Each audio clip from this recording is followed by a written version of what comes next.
durdor gizee wal hamachuu fi dubbiin nama jidduu deemuun kaatu baay'inaan dubartiitu itti qomatama.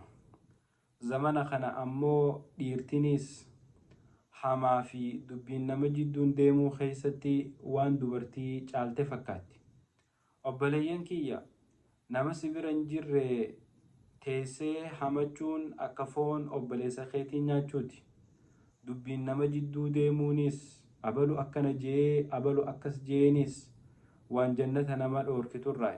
Rasuulli Rabbii sallallahu alayhi wasallam annamaamu laa yadkhulul janna jedhe. Tanaaf obboleeyyan kiyya hamaa fi dubbiin nama jidduu deemurraa haa fagaannu. Dubartiin yeroo walgeessee haasoytu irra hedduu nama tokko gad fudhatanii gubbaa eegalanii ilaa jalatti xuluq godhanii biraa kaan aada isaaniiti akkas wal barsiifatan.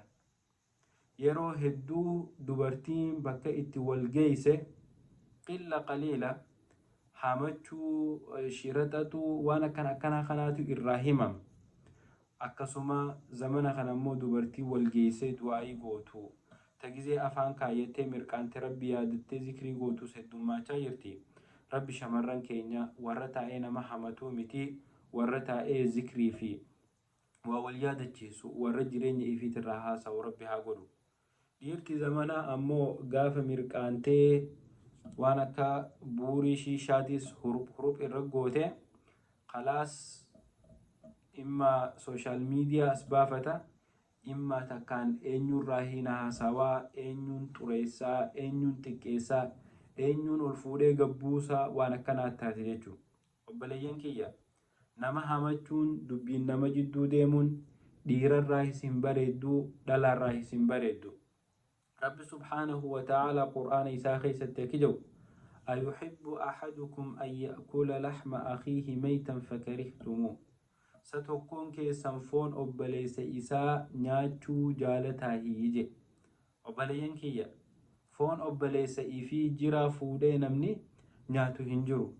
Tanaaf nama hamachuun, namarraa haasa'uun, waan namni hin qabne namarraa kaayuun, nama duuba deemanii maqaa nama arrabsuun jettee facaasanii olola namarratti oofuun akka foon obboleessa ifii nyaachuuti. Kanaaf obboleeyyan kiyya nama hamachuun dubbiin nama jidduu deemuun kwaalitii nama islaamaatii miti. Kanaaf nama hamachuu dubbiin nama jidduu deemuu walin nama diruu jettee facaasuu olola namatti oofurraa haa fagaannu. Assalaamu alaykum.